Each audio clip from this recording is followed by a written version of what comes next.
नमस्कार, मेरा नाम है विकास बिश्नोई और एक बड़ी खबर, एक बड़ी अपडेट लेकर मैं आपके साथ हाज़िर हूँ। दरअसल हरियाणा में 1 अक्टूबर को विधानसभा चुनाव होने थे, लेकिन अब चुनाव आयोग ने ये जो तारीख है इसको कुछ दिनों के लिए आगे बढ़ा दिया है। अब हरियाणा में 5 अक्टूबर को चुनाव होने जा रहे हैं। दरअसल 2 अक्टूबर को अमावस्या पड़ती है, बड़ी अमावस्या पड़ती है और आसोज का मेला, आपने सुना होगा बिश्नोई कम्युनिटी के बारे में। दरअसल बिश्नोई समाज के लिए इस दिन एक बड़ा मेला लगता है। राजस्थान के बीकानेर ज़िले के मुक्तिधाम मुकाम निज मंदिर है, वहाँ पर मेला लगता है और हरियाणा, पंजाब, यूपी, राजस्थान से लाखों की तादाद में वहाँ पर लोग श्रद्धालु पहुँचते हैं। साल में 2 बार ये बड़ा मेला लगता है, ऐसे में लाखों की तादाद में लोग वहाँ पहुँचते हैं। तो कहीं न कहीं बीजेपी को ये लगता था कि इससे जो वोटर हैं, वो प्रभावित होंगे, वो मतदान नहीं कर पाएँगे। इंडियन नेशनल लोकदल को भी यही लगता था, इनेलो उन्होंने भी और बीजेपी ने और साथ में जो बिश्नोई महासभा है, इनकी तरफ से एक लेटर चुनाव आयोग को भेजा गया और उनसे डिमांड की गई कि आप ये जो चुनावों की तारीख हैं, इनको थोड़ा आगे-पीछे कर दीजिए। उन्होंने ये लिखा कि आप आगे भी कर सकते हैं, आप पीछे भी कर सकते हैं। चुनाव आयोग ने इस पर संज्ञान लेते हुए क्योंकि शनिवार और रविवार भी है और 1 अक्टूबर की अगर मैं बात करूँ तो उसको छोड़कर जिस दिन मतदान होना था, 2 तारीख को भी छुट्टी आती है गांधी जयंती की। ऐसे में ये भी उसमें मेंशन किया गया है कि लोग बाहर जा सकते हैं घूमने के लिए जब 3-4 दिन की छुट्टियाँ आती हैं तो लोग अक्सर बाहर चले जाते हैं। तो वोटर प्रभावित ना हो, वो अपने मतदान से ना चूक जाएँ, इसके लिए ये लेटर लिखा गया था और चुनाव आयोग ने आखिर ये मान लिया कि हाँ, ठीक है, आपकी जो बात है वो जायज़ है और अपने उस लेटर में मेंशन करते हुए लिखा है कि बिश्नोई कम्युनिटी का जो बड़ा त्योहार है, उसके मद्देनज़र और जो छुट्टियाँ हैं, उसके मद्देनज़र हरियाणा के अंदर जो चुनाव की तारीखें हैं, उनको कुछ दिन के लिए यानी कि 5 अक्टूबर के लिए बढ़ाया गया है। नतीजे हैं वो पहले 4 अक्टूबर को आने थे लेकिन अब क्योंकि जम्मू-कश्मीर में भी साथ ही चुनाव हो रहा है, तो 8 अक्टूबर को जम्मू-कश्मीर और हरियाणा दोनों के नतीजे आएँगे। नॉमिनेशन की जो डेट है उसमें कुछ ज़्यादा बदलाव नहीं किया गया है। नॉमिनेशन की जो पहले तारीख थी 5 सितंबर से 12 सितंबर वो बरकरार रहेगी यानी कि जो भी उम्मीदवार चुनाव लड़ना चाहता है, वो 5 सितंबर से 12 सितंबर के बीच में अपना नॉमिनेशन दाखिल कर सकता है। दरअसल बिश्नोई समुदाय है, प्रधानमंत्री नरेंद्र मोदी, अमित शाह जो भी बड़े लीडर हैं, राहुल गांधी, चाहे विपक्ष के हो, चाहे सत्ता पक्ष के हो, सबसे आपने सुना होगा बिश्नोई कम्युनिटी के बारे में। पर्यावरण प्रेमी ये समुदाय हैं, जीव रक्षक ये समुदाय हैं और बहुत बड़े-बड़े उदाहरण बिश्नोई समुदाय के दिए जाते हैं। तो ये जायज़ माँग थी कि ये मेला 6 महीने में लगता है, साल में 2 बार लगता है और बहुत बड़ा मेला लगता है।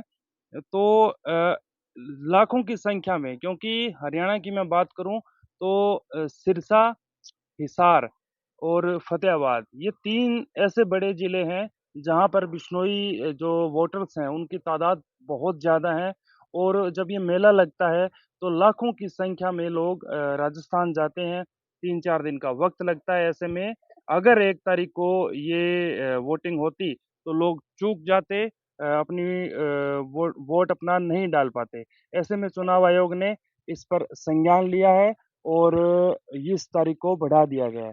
ऐसा नहीं है कि ये पहली बार हुआ हो, हरियाणा के लिए तो ज़ाहिर-सी बात है कि ये पहली बार है, लेकिन इससे पहले यूपी में भी हुआ है और रविदास जयंती का कुछ वहाँ पर आ रहा था, तो पंजाब में भी यही हुआ है।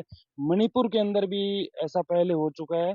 तो कई राज्यों में इससे पहले चुनाव आयोग ने तारीखें बढ़ाई हैं और जब कोई सॉलिड रीज़न होता है और जब चुनाव आयोग को लगता है कि इसमें कोई राजनीतिक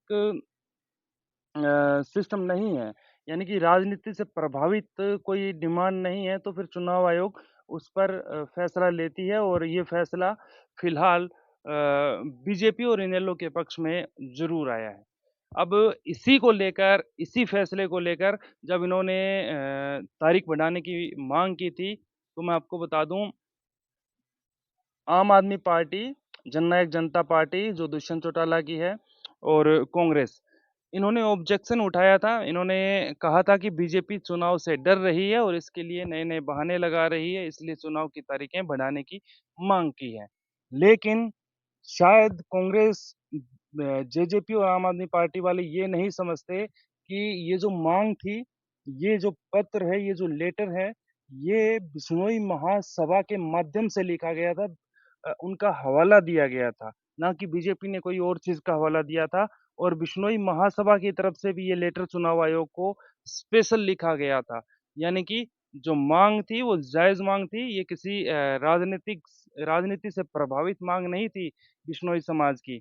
और शायद अगर किसी को लगता हो कि ये बातें झूठ हैं, ऐसा नहीं है, तो वो 1 या 2 अक्टूबर, चाहे आप 2 दिन जा सकते हैं, आप मुकाम ज़रूर जाएँ, वहाँ पर ज़रूर पहुँचे और आप देखिए कि कितने लाखों की संख्या में देश के कोने-कोने से लोग वहाँ पहुँचते हैं। पूरा हरियाणा, पूरा पंजाब यहाँ से वहाँ जाता है। स्पेशल ट्रेन, रेलवे की तरफ से स्पेशल ट्रेन चलाई गई है। चौधरी भजनलाल जो भूतपूर्व मुख्य स्वर्गीय चौधरी भजनलाल जो मुख्यमंत्री रह चुके हैं हरियाणा के उन्होंने उस टाइम माँग की थी और उनके कहने पे वो स्पेशल ट्रेन जाती है सिरसा से डायरेक्ट बीकानेर और हज़ारों की संख्या में इस इलाके से जितने भी बिश्नोई हैं, बिश्नोई कम्युनिटी के लोग हैं, वो उस ट्रेन में सफ़र करते हैं और मुक्तिधाम मुकाम जाते हैं। ऐसा नहीं है सबको पता नहीं है, जो लोकल लीडरशिप है वो समझती है बिश्नोई कम्युनिटी को अच्छे से समझती है, मुक्तिधाम मुकाम की परिभाषा को अच्छे से समझती है और ये भी समझती है कि जो बिश्नोई समाज के वोटर्स हैं, वो कितना प्रभाव डाल सकते हैं। क्योंकि अशोक तंवर ने इसका खामियाज़ा भुगता है, हालाँकि वो बीजेपी से हैं, लेकिन बिश्नोई वोटर बिल्कुल एक तरफ़ा साथ दिया था कुमारी शैलजा का लोकसभा चुनाव में। बिश्नोई वोटर ने जयप्रकाश का साथ दिया था, हिसार लोकसभा की मैं बात करूँ। रणजीत का कम साथ दिया था क्योंकि कुलदीप बिश्नोई को टिकट नहीं दी थी इसलिए बिश्नोई नाराज़ थे। तो ऐसा नहीं है, बहुत बड़ा महत्व है, इस कम्युनिटी का बहुत बड़ा महत्व है, इस समाज का बहुत बड़ा महत्व है। पर्यावरण की रक्षा के लिए, जीवों की रक्षा के लिए इस समुदाय ने बहुत बड़े-बड़े आंदोलन किए हैं और एक नई परिभाषा समाज को दी है कि आप प्रकृति की रक्षा कैसे कर सकते हैं। अब कोई ज़्यादा फ़र्क तो पड़ने नहीं वाला है क्योंकि जो 1 तारीख को चुनाव होना था, वो अब 4 दिन आगे, वो 5 तारीख को होगा। लेकिन मैं व्यक्तिगत तौर पर चुनाव आयोग का धन्यवाद करना चाहूँगा, जिन्होंने लाखों जो श्रद्धालु हैं उनके दिल की बात सुनी, उनकी माँगों को माना। मुझे राजनीति से कोई मतलब नहीं है, चाहे ये बीजेपी के लिए नफ़े की बात हो, चाहे ये कांग्रेस के लिए नुकसान की बात हो। अगर मैं बिश्नोई कम्युनिटी की बात करूँ तो ये उसके लिए बहुत अच्छी बात है क्योंकि हरियाणा के अंदर राजनीति बच्चा-बच्चा जानता है, बच्चे-बच्चे का राजनीति में इंटरेस्ट होता है और अगर 1 तारीख को चुनाव होता या वोटिंग होती, तो लोग या तो मुक्तिधाम मुकाम मेले में जो अमावस्या को जब धोख देने जाते हैं, उससे चूक जाते या फिर मतदान से चूक जाते हैं। मेरी व्यक्तिगत राय ये है कि लोग मुक्तिधाम मुकाम ज़रूर जाते, चाहे उन्हें वापस आना पड़ता, कैसे ही करना पड़ता, चाहे रात को जाना पड़ता। लेकिन बार-बार धन्यवाद है चुनाव आयोग को, जिन्होंने बिना किसी देरी के इनकी जो समाज है, इनकी माँगों को समझा, सुना और उस पर एक तारीफ़ के काबिल फैसला सुनाया है। तो अब हरियाणा में 1 अक्टूबर की बजाय 5 अक्टूबर को वोटिंग होगी, 8 अक्टूबर को नतीजे आएँगे और उसके बाद जो नॉमिनेशन की डेट है वो 5 सितंबर से 12 सितंबर रखी गई है। हालाँकि अभी वक़्त है, नवंबर में कार्यकाल खत्म हो रहा है बीजेपी सरकार का, हरियाणा बीजेपी सरकार का, लेकिन उसमें भी वक़्त है। वो टाइम से पहले जो चुनाव आयोग की तरफ से दिशा निर्देश हैं, उसमें 10 अक्टूबर चुनाव संपन्न कराने की तिथि है। तो उससे पहले 5 को वोटिंग होगी, 8 को नतीजे आएँगे और 8 को ही पता चल जाएगा, लगभग चुनाव संपन्न हो जाएँगे। आपको ये रिपोर्ट पसंद आए तो आप इसको लाइक शेयर ज़रूर कीजिएगा। अगर आपने पक्की रिपोर्ट के यूट्यूब चैनल को सब्सक्राइब नहीं किया है तो आप कर दीजिए, क्योंकि आपको अच्छी-अच्छी और पॉजिटिव खबरें पक्की रिपोर्ट पर लगातार मिलती रहेगी।